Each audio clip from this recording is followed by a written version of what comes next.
하나님 말씀 함께 나누도록 하겠습니다. 마태복음 12장 31절부터 37절 말씀입니다. 마태복음 12장 31절부터 37절 말씀 한 목소리로 봉독하도록 하겠습니다.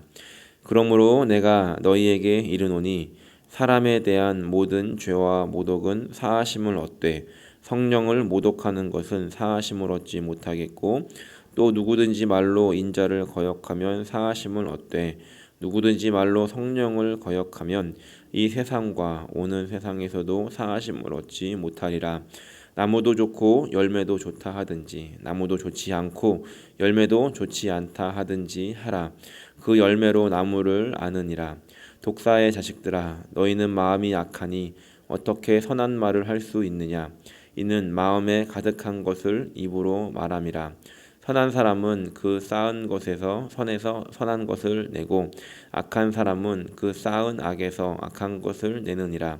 내가 너희에게 이르노니 사람이 무슨 무익한 말을 하든지 심판날에 이에 대하여 신문을 받으리니 내 말로 의롭다 함을 받고 내 말로 정죄함을 받으리라. 아멘. 저는 오늘 말씀을 가지고 열매로 나무를 아느니라 라는 제목으로 함께 말씀을 나누려고 합니다. 오늘 말씀을 31절부터 읽었는데요. 다 읽지 않았지만 22절부터 오늘 말씀의 내용이 시작됩니다. 이 앞서서는 안식일에 대한 논쟁이 있었습니다. 그 후에 누군가가 22절에 보니까 예수님께 한 사람을 데리고 오는데 이 사람은 귀신이 들려서 눈이 멀고 말을 못하는 그런 사람이었습니다. 그리고 예수님께서 그를 고쳐주자 이 사람이 즉시 보게 되었다라고 이렇게 기록을 하고 있습니다. 그때 이 상황을 봤던 사람들이 두 가지 반응을 보이게 되는데 첫 번째 반응은 23절에 기록되어 있는 반응입니다. 무리가 다 놀라 이르되 이는 다윗의 자손이 아니냐라고 이렇게 반응합니다. 이 많은 무리들은 그 예수님께서 그 사람을 치료하셨을 때 깜짝 놀라면서 다윗의 자손이 아니냐라고 말합니다. 예수님께서 하신 이 기적, 예수님께서 지금 보여주신 것이 이 구약에 기록된 말씀에 의하면 메시아가 오면 나타나게 되는 그런 메시아 사인이었습니다.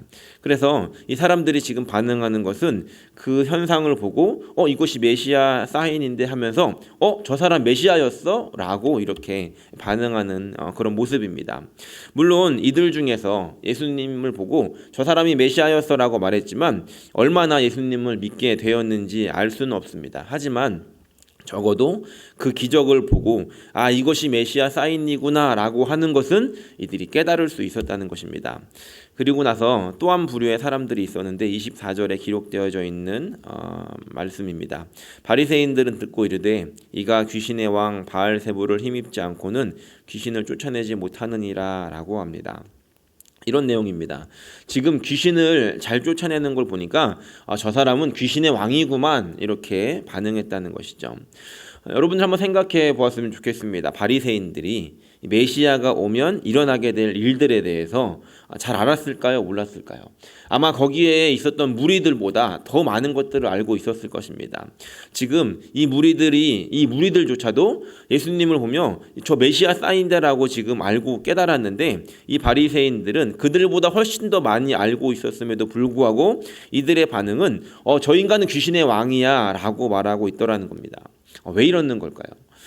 우리는 이 모습을 보면서 이 바리새인들의 마음이 이 바리새인들의 행동이 참 삐뚤어져 있다라는 생각을 갖게 됩니다. 도대체 무엇이 삐뚤어져 있던 것일까? 14절 말씀 어제 함께 나눴던 지난 시간 함께 나눴던 말씀인데요. 14절의 말씀을 보니까 바리새인들이 나가서 어떻게 하여 예수를 죽일까 의논했다라고 합니다. 안식일 논쟁을 한 후에 이 바리새인들은 예수를 죽여야겠다라고 마음에 결정을 했다는 겁니다. 그리고 어떻게 죽여야 될지를 의논했다는 것이죠. 마음에 예수를 죽이고자 결정했던 그 마음, 그랬더니 그 모든 것들이 삐뚤어지기 시작했다는 겁니다. 예수를 죽여야 돼라고 하는 그 마음을 갖자 모든 것이 제대로 보이지 않게 되더라는 겁니다. 흔히 색안경을 꼈다라는 이야기를 하죠. 그래서 이들의 마음속에 예수를 죽이기로 하자 그렇게 작정을 하니까 이 모든 것들이 다 그렇게 보이게 되더라는 겁니다. 어떤 사람들은 그런 마음을 가지고 그 삐뚤어진 마음을 가지고 성경을 보는 사람들도 있습니다. 이런 사람들이 실제로 이제 있을까 싶은 생각이 들지만 사탄을 믿는 사람들이 있습니다. 그런 사람들이 있어라는 생각이 들겠죠. 그런데 실제로 사탄을 믿는 사람들이 있는데 이들이 이 삐뚤어진 마음을 가지고 성경을 어떻게 보게 되었냐면 이 뱀이 하와를 거짓으로 유혹하면서 이제 선악과를 따먹으라고 하는 장면이 있지 않습니까? 그걸 보면서 우리는 이 뱀이 이렇게 꼬셔가지고 인간을 넘어지게 유혹했구나라고 우리는 받아들이지만 이 사탄을 믿는 사람들은 이거는 인간에게 새로운 정보를 가져다준 고마운 존재다 라고 하면서 사탄을 믿더라는 겁니다. 말도 안 되는 일이라고 우리가 생각하겠지만 이 마음에 그렇게 결정을 한 사람들이 성경을 보니까 이것을 이렇게 해석하는 사람들도 있더라는 겁니다. 바리새인들이 했던 이 말, 예수님에 대해서 당신은 귀신의 왕이다, 그렇기 때문에 귀신을 쫓아냈던 것이다 라고 하는 이 말에 예수님께서는 오늘 두 가지 비유로 대답을 하시는데, 첫 번째는 귀신의 왕이 귀신을 쫓아낸다는 것은 자기들끼리 싸우는 것이 아니겠는가, 귀신들도 자기들끼리는 안 싸운다 라고 하는 것이고, 두 번째는 누군가의 집을 강탈하려고 할 때 그 집에 만약에 격투기 챔피언, 복싱 선수 이런 사람들이 그 집에 있다라고 한다면 먼저 그 사람이 공격하지 못하게 그 사람을 결박해서 묶어놓은 후에 그 다음에 그 집에 있는 것들을 강탈하지 않겠느냐라고 말씀하시면서, 다시 말해서 이 귀신에게 사로잡혔던 저 사람을 구해낼 수 있었던 것은 내가 이미 사탄을 이겼기 때문에, 내가 그 사탄을 묶어놨기 때문이다 라고 말씀하시는 겁니다. 예수님께서 이 두 가지의 비유를 통해서 바리새인들에게 말씀하신 후에 오늘 함께 읽었던 31절 말씀으로 이제 내용들이 이어지게 되는데, 31절 32절 말씀 함께 읽겠습니다. 그러므로 내가 너희에게 이르노니 사람에 대한 모든 죄와 모독은 사하심을 얻되 성령을 모독하는 것은 사하심을 얻지 못하겠고, 또 누구든지 말로 인자를 거역하면 사하심을 얻되 누구든지 말로 성령을 거역하면 이 세상과 오는 세상에서도 사하심을 얻지 못하리라 라고 말씀하십니다. 이 말씀을 우리가 이제 읽을 때 아마 두 가지 생각을 하게 될 것 같습니다. 첫 번째는 하나님께 죄사함을 받지 못할 그런 죄가 있나? 도대체 그 죄는 무엇인가? 라고 하는 것이고, 또 하나의 염려는 무엇이냐면, 그러면 혹시 내가 이렇게 그 부지 중에라도 성령을 거스르는, 용서받지 못하는 이 죄를 짓고 있는 것은 아닐까라고 하는 생각을 갖게 된다는 겁니다. 쉽게 생각을 해보면 이렇게 접근을 할 수 있습니다. 우리가 이제 구원을 받지 못하는 경우가 있죠. 확정적으로 100% 구원을 받지 못하는 경우, 어떤 경우이겠습니까? 살인을 했다거나 아니면 강도짓을 했다거나 사람들에게 거짓말을 해서 사기를 쳤다거나 여러 가지들이 우리는 머릿속에 떠오르겠지만, 확정적으로 구원을 받지 못하는 경우는 예수님을 믿지 않았을 경우입니다. 예수를 믿지 않으면 그 어떤 행동을 하더라도, 어떤 선한 일을 하더라도 구원을 받지 못한다는 겁니다. 즉 구원을 받지 못하는 이 확정적인 경우가 예수님을 믿지 않는 것이고, 그것이 바로 예수를 믿지 않는, 용서받지 못하는 죄라는 것입니다. 용서를 받으려면 예수님을 믿고 그 앞에 가서 회개를 해야 되는데, 이 예수님을 믿지 않으니 그 용서를 받을 수가 없고, 시작부터 되지 않으니 언제나 이 완벽한 가능성이 없어지게 된다는 것이죠. 그리고 나서 그것이 아니고서는 사실 우리가 용서받지 못할 죄는 없다는 것입니다. 그 어떤 죄 가운데 있더라도 예수님을 믿는 사람들은 하나님께서 그 죄를 용서해 주시겠다라고 우리에게 성경을 통해 약속해 주고 계시다는 것입니다. 그러므로 여러분들께서 만약에 예수님께서 나 때문에 이 십자가에 죽으시고 부활하심으로 나의 죄를 용서하셨다라고 하는 것을 믿는다라고 한다면 우리는 이 말씀을 읽으면서 안심하고 넘어갈 수 있게 되더라는 것입니다. 그렇다면 성령을 거역하는 이 죄가 무엇인지 알 수 있게 되었죠. 바로 예수님을 믿지 않는 것, 그것이 바로 성령을 거스리는 죄라는 것입니다. 그리고 또 한 가지 생각해 볼 수 있는 것은 그렇다면 왜 이것을 성령을 거역하는 죄라고 이렇게 말씀하셨는가 하는 것입니다. 우리가 성령께서 하시는 일들에 대해서 여러 가지를 생각해 볼 수 있는데 이 성령께서 하시는 일들 중에서 가장 중요한 것이 무엇인가를 우리가 생각해 보아야 한다는 것이죠. 그것은 우리로 하여금 예수님이 믿어지게 한다는 겁니다. 예수님을 우리에게 느끼게 하시고 또 우리에게 깨닫게 하시고 가르쳐 주시고 우리로 하여금 예수님을 구주로 고백할 수 있게 하는 것이 성령이 아니고서는 할 수 없다라고 성경에 기록하고 있습니다. 성령께서는 그럼에도 불구하고 인격적인 분이시기 때문에 우리를 그렇게 인도하시고 깨닫게 하시고 그렇게 이끌어 가시지만 우리를 억지로 강요하시면서 우리를 끌고 그렇게 가시지는 않는다는 겁니다.